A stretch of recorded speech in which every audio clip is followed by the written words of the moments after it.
সেই দিন বাড়িতে বৌদি বানিয়েছিল চিকেন কাটলেট। চিকেনের কিছু সলিড পিস থেকে গেছিল, তাই বৌদি বলল আজ তোদের দারুণ একটা রেসিপি বানিয়ে খাওয়াই। আর সেই রেসিপি আজ আমি তোমাদের সাথে শেয়ার করব। প্রথমে চিকেনের সলিড পিসগুলোকে সেদ্ধ করে গ্রাইন্ডারে চপড করে নাও। তারপর পেঁয়াজগুলোকে কুচি কুচি করে কেটে একদিকে রেখে দাও, আর আরেক দিকে আলুটাকে সেদ্ধ করে সেদ্ধ আলুটাকে ভালোভাবে চটকে নাও।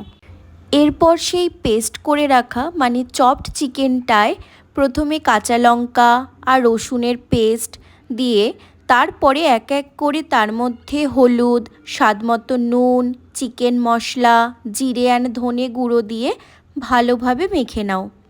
এরপর চটকে রাখা আলু আর পেঁয়াজ কুচিগুলো সেই চিকেনের পেস্টটায় দিয়ে ভালোভাবে মেখে কিছুক্ষণ রেখে দাও।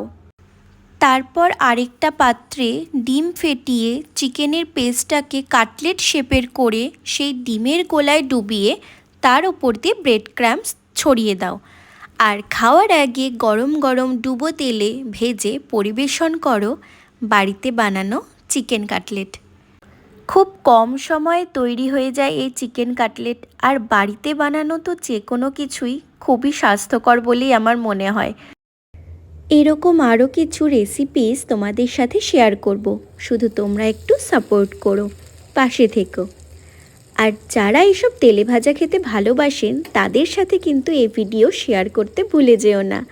আর তোমরাও বাড়িতে ট্রাই করো হোমমেড চিকেন কাটলেট।